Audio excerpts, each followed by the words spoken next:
and welcome to the Keiwear Show, where we talk about life, love, and the pursuit of happiness. I'm your host, Keisha Mayo, and we have a great show for you on today. We have two very special guests. We have two retired New York City correction officers, Maureen Henry and Kenneth Blassingame. Welcome to the show, guy. It's such an honor just to have you both on today. Please introduce yourself to my viewers, and we're going to start with you, Henry. Good morning. I'm a fairly new retired correction officer from the Department of New York City Correction Department.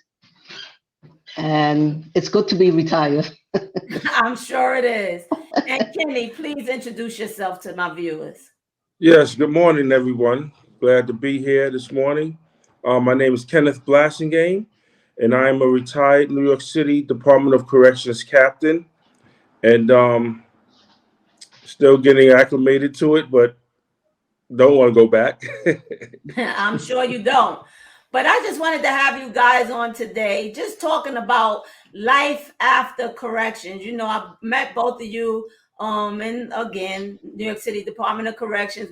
I started at C95, where I met the both of you. Y'all both had more time than I did, but y'all both were very too pleasant, nice, people. We had, when we first came on, so many people that wasn't too pleasant, but I can say, I respected the both of you. So I just wanted to have you both on the show, and I'm so grateful that you're here. But we're going to start with, how was your upbringing? And we're going to start with you, Marlene. How was your upbringing and where was you raised? Oh, God, very strict. I was born in London in 1962, and my mom took 5 of us to South America, Guyana, where my parents were from, which is in South America. And my mom left us with a grandmother and a great aunt, a great uncle, great uncles, and a village to raise us. And we were brought up so strict, and I maintain that strictness today. And because of Guyana, it has made me who I am. And I came to this country when I was 14, December 1976. And I was only 14, but I made sure I maintained who I was and the upbringing that I had from the old generation. And yes, I was brought up very strict, but kind and loving. Yes. And I have maintained that at age 61 still. Right. And I'm going to attest to that. You're strict, but you're very kind, sweetheart. And how about you, Kenny? How was your upbringing and where were you raised? Okay, I was born in Brooklyn, New York, Mm-hmm. in St. Mary's Hospital. Mm-hmm.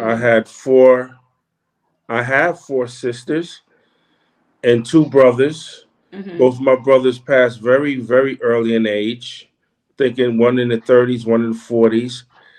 So, as I stated, I still have 4 sisters, and they are all clergy. I have 2 sisters that are bishops. I have one that's a minister, one that's an evangelist.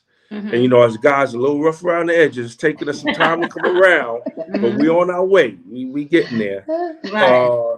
And the men of the family, we just sports enthusiasts. Mm-hmm. And as I stated, my sisters, all the women of family are women of God. So we brought up in a household where our grandmother and our mother made sure we went to church. We knew who God was. We knew who Jesus was, but also reared us to be strong individuals. Even though I was raised by mostly women, my father was a good man and he made his presence felt. He didn't live in the household, but he was good. But yeah, I grew up in a Christian Pentecostal household, and we didn't have everything we wanted, but we certainly had everything we needed. Well, that's awesome, Kenny. And Henry, who was your Yes. inspiration growing up? Oh, wow. I would say my aunt, my great aunt, Stella Matthews, Mm-hmm. because of her, I'm the woman I am today.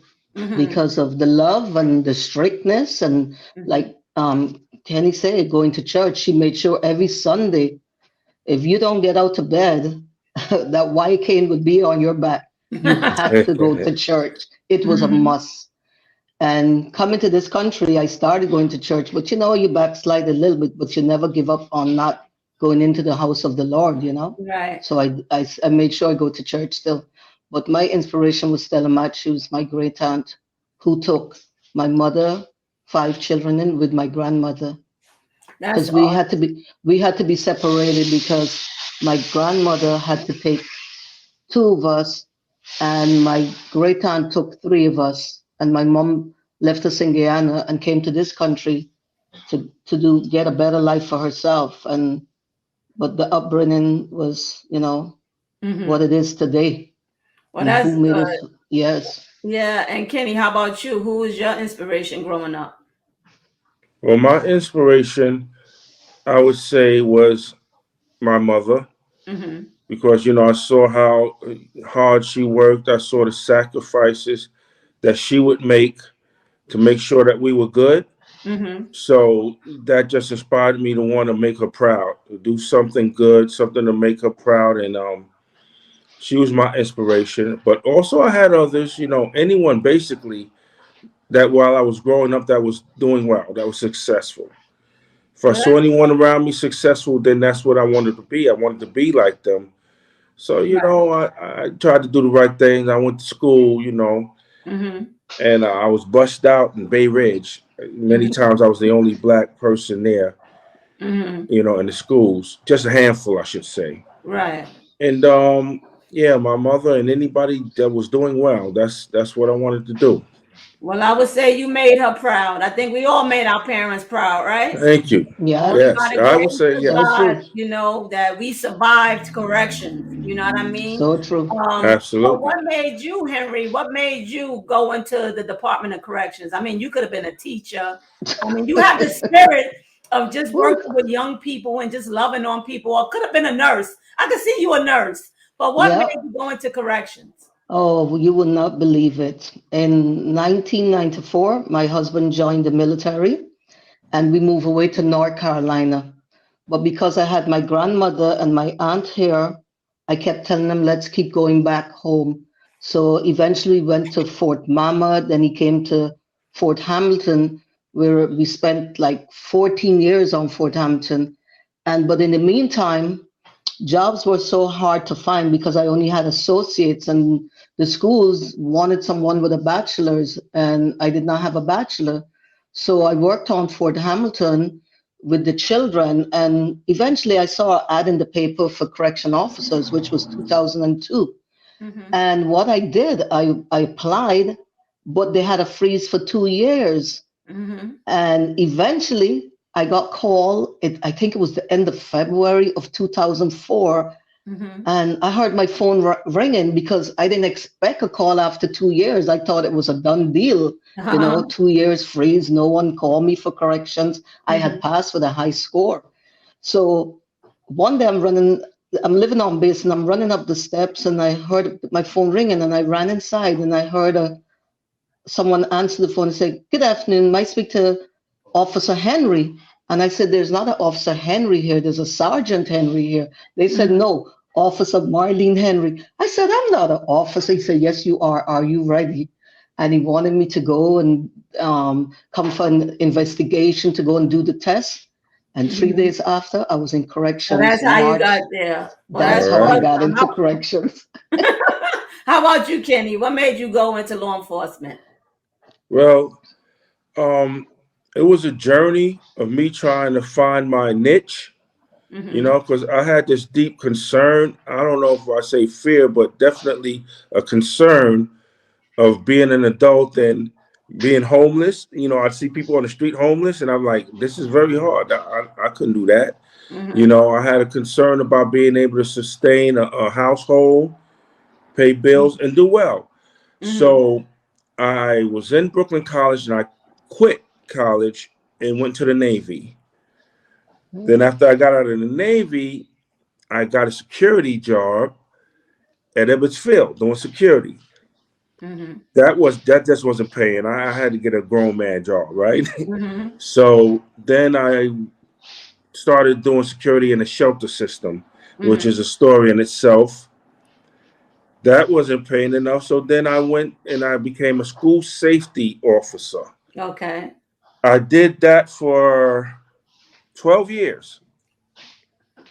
I did that for 12 years. And then one day I was looking in the paper and it was a Saturday morning and I just decided to take the test. I saw correction officers and I just decided to take the test. I passed. I got a call saying they will be doing background checks. And then I got another call. Before you know it, I was in the academy. Wow. And I wasn't a young man. And when I went in the academy, I think when I went in the academy, I was 40 years old. Wow. So Kenny, how old were you? I mean, not how old were you, but how many years were you a correction officer before you became a captain? Okay, I was a correction officer for 5.5 years. Then the test came out, making me eligible to take the test. I just got off of probation because I think they had us like 5 years on or whatever. No, not probation. I had just reached top pay. That's what it was. So after 5.5 years, the test came out. I took it and I passed. Oh, so So I was that's actually awesome. a captain longer than I was an officer. Uh-huh. And how long, Henry, how long ago did you retire? I retired in March, but Of I came on this job at 41 too. You I came did. on very late too. Yeah. And So y'all we both got something still in look common. great. And y'all both still look great. Oh, Oh, we're thank you. trying. If you only know, we're trying. We're trying. But Henry, let me ask you, how did you balance? Because I know you have children and a husband, you have a family. I mean, we all do. But starting with you, how did you balance corrections, and home life? Because we know you have mandatory overtime. We were there most of the time. How did you balance that?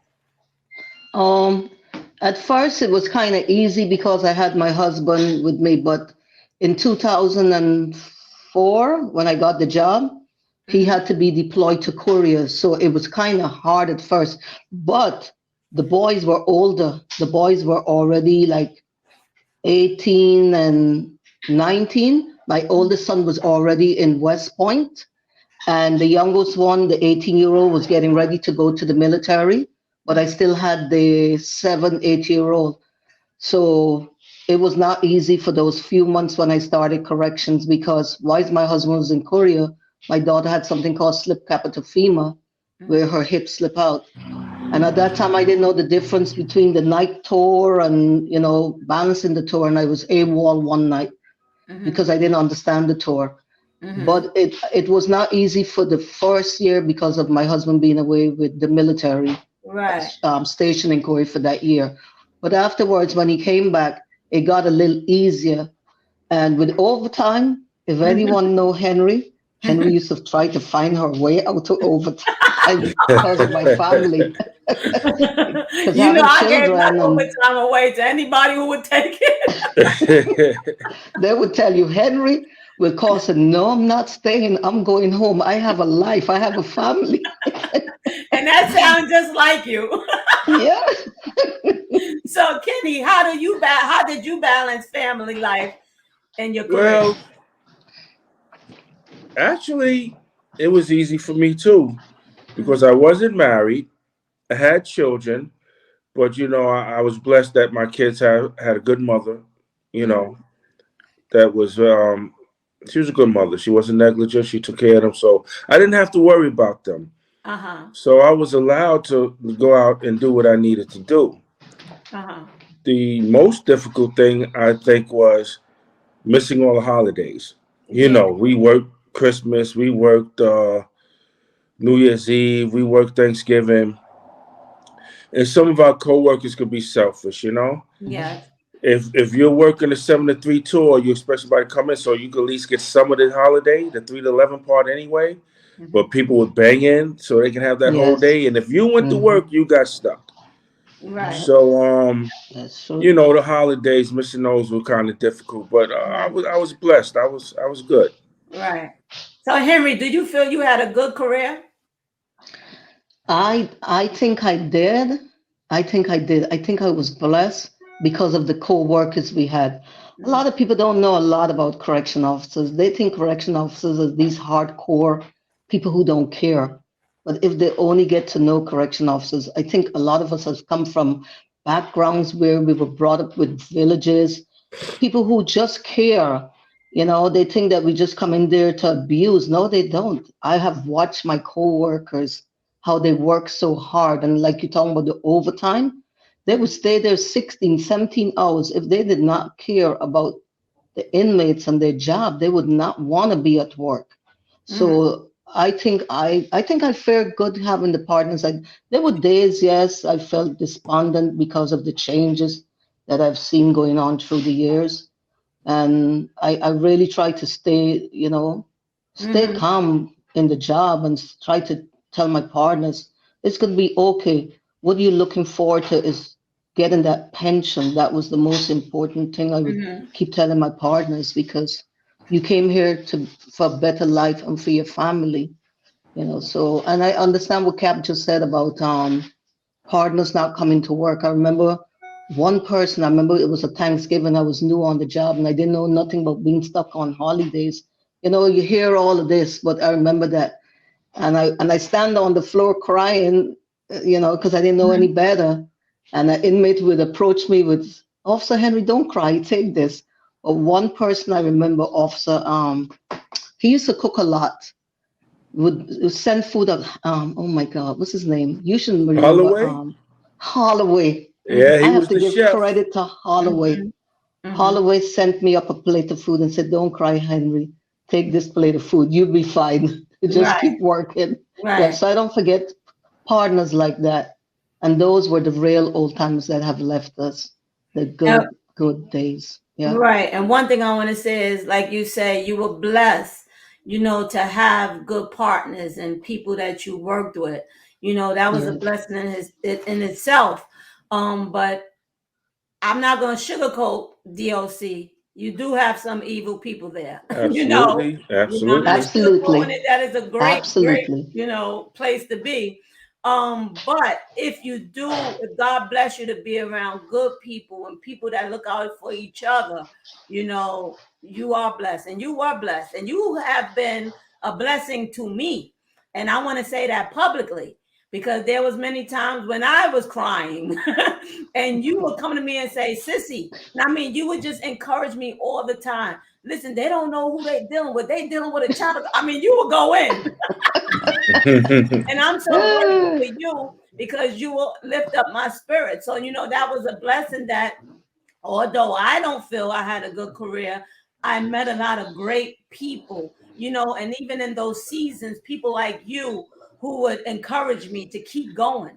And what if I didn't have y'all in my life? I don't know where I would be. So I am So grateful, true. that you had a Yeah. good career, because everybody can't handle, going through the things that certain people went through. But how about you, Kenny? Did you find that you had a good career? I did. And to be honest, I'm very proud because of the fact it wasn't easy. Because of the fact that there were people that tried to throw stumbling blocks in, and I didn't take it personal, because now I understand that they were just trying to navigate through this thing called corrections. Mm-hmm. And if you didn't have thick skin, and it would eat you up. Mm-hmm. So you could have relatively good people that just succumb to the pressure and just become evil, Right. and would do anything for their own survival. Right. And I think what helped me out a great deal was where we started at, Mayo and 95. Henry, C95. Yes. That helped a great deal because we had good people. Unlike other Right. places where I went, man, it was dog eat dog. They were throwing each Right. other under the bus for anything and everything. But in C95, and I'll say it today, it was different. It Mm-hmm. was like family. Even if I don't see some of these people for 5 years, if we talk on Facebook or call, it's like we never left. Right. If things were going wrong, if the brass, the management was not treating us well, was abusing us, we would all meet outside at what's called the flagpole. Mm-hmm. We would call the union, and we wouldn't take a post until someone from the union came. Right. Even the white shirts, over there, the captains and ADW, they would stick with you. Yes. So I think because of that foundation, I Right. learned a great deal that helped me as throughout my journey. Right. Because, like I said, you're right. You can't sugarcoat it because there were some people just to survive through corrections would sacrifice their integrity, their Yes. goodness, and everything because it was so hard for them. Yes. So they would sell their soul Yes. just to be able to make That's it through. so true. But So because of right. that, I pat myself on the back because I look back and my children graduated college. Right. You know, I was able to buy a home and I got some scars and bruises, but I'm still here and I'm Right. still standing. Right. So I thank God for that and I'm very Right. proud of it. And I'm so, I'm just so happy that we can sit here and tell the story. You know Oh, what we I got mean? stories. Yep, There's we so got many people stories. that's gone, gone Mm, on, but we're Oh, still here. yeah, We survived. And of yep. course, I give credit all to God. So now let's absolutely. talk about something that's great. How is life after correction? Tell me how y'all enjoying your life now. We gonna start with you, Henry. Oh boy, if you only know. Life after corrections is good, but guess what? Leaving the job, I left with a lot of injuries, 3 surgeries under my belt. And today, even though, people say, oh, you look good. I say, yes, the outside look good, but the inside, I always make a joke and say the inside is mashed up though. I have a lot of pain, but I'm still trying to live life. And Right. I tell people, live life, love life. That is my motto. Mhm. And right now I'm doing a lot of run around to London because I have a dad who's very sick in London too. Has been in Mhm. hospital for like Mm. about 6, 8, coming into 2 months, he's in hospital. Mhm. So, and I'm about to have a grandson, my first Wow, Oh, grandson, because I congratulations. have congratulations. I have 4 granddaughters. So Mhm. my first grandson is about to be born on Monday. So I'm Oh, flying to congrats. Florida on Sunday for 2 days to watch the baby be born, and then head back and then head to London to see what's going on with my dad in the hospital. Mhm. So He's gonna be God has, spoiled. oh yeah, no, I don't believe in spoiling kids. I believe in bringing them up the right way. Because when you spoil them, oh no, we can't. I'm a strict grandmother still, no matter what. I'm a loving grandmother, but I still believe in bringing your children up, the right way. But Right. this generation is not like our generation. I could tell Right. you, they're Right. nothing like us today. Yeah. But No, they're not. So Kenny, tell me how you enjoying retirement. Okay, I bought a house here in PA. I still have my apartment in Harlem that I had for 30 years, Mhm. and my son is there. I got to stay on him to maintain that because that was my first real baby right there. Mhm. But as Officer Henry stated, I left with some injuries too. I've had 2 total knee replacements, uh, and I'm getting ready to go to physical therapy now for my knees. A little back issue, but I'm But you're getting still around. God here. is good. You're still here. I'm still here. I'm still here, and I'm getting around. I put on a strong face. Nobody knows the pain, because I don't Right. let them. yes, I don't like to mhm, look vulnerable, so I always try to look strong. Right. But out here is a little different from New York. I spend time both places, but one thing that I've said when I was working, and I'm gonna tell you the truth. This is after I left C95 when things got crazy. I said, God, if you let me get through corrections and retire, if you let me retire, I will never work a day in my life. Mm. That's the promise I made to myself. Right. yep, Now a lot of yep, people working and that's good. That's good. I wish I had that, that in me, but no, I just don't want to. All Right. I want to Well, do you is don't have to. yeah, I just want to be retired and enjoy life. Cause Right. the things we did, 16 Yeah. hours a day. Yeah. You yeah, had to do what we call it when an inmate was covered and they still didn't want to come out. We had to go an extraction. Extraction. extraction. At GRVC, we had to do those every day. And Mm, when you say crack that cell, you don't know if a bucket of feces and urine was waiting to be thrown at. This was a daily occurrence. Mhm. mm, So I said, when I retire, Oh, I ain't working no more. Right. And so now I got to find things to do. Mm-hmm. So my physical therapy, my gym, I'm going Yeah, to the range yeah, now. I'm doing that, and I'm enjoying it, and I'm thanking God for my blessings. I'll say something amen. real quick that was funny. Okay. One of our coworkers said he did this, so I said I'm gonna try it. He said he got up early one morning and he got a cup of coffee, sat on the porch in his pajamas, and watched everybody going to work. I said that's kind of mean, man. But you know what? I'm gonna try that one day. Yeah, So life is good. yeah. I'm not Right. complaining. Life is good. And doesn't it feel good when there's a blizzard outside and you can look out the window and say, okay, I'm getting back to I ain't going nowhere. Well, I this don't is have gonna to be my be first time. AWOL. I don't have to worry about nobody coming to sneak up and knock on my door. I can just stay home and be in peace. I'm not going nowhere. right. Yeah. But I'm just so grateful for you guys. Thank you for coming on the show. And I just want to ask, we got 3 more minutes, but I just want to ask you guys both real quick. What mark do you want to make in life? And we'll start with you, Henry. Oh, well, Mark, real quick, one of my co-workers called and said, Henry, we truly miss you. You have left so much respect with your name in this command. She So said, true. everybody asks you, Henry, where's Henry? We really needed Henry because of the love that she had shown us. There's no more love here, but I just want to keep leaving people with love, unity, and respect. And, just keep doing what I have been doing all the years of my life. And I will continue doing that, being kind to Amen. people. Amen. That is so true. And you, Kenny? Yeah, I guess I just want people to say, you know what, he was a good man, he was an honest man, and if he couldn't help you, he wouldn't hurt you. Mm-hmm. Yes. Just be known as someone who gave. I like to help those that That's I can. so true. Always supported me. Both of you always supported me. And That's what so love many is others. about.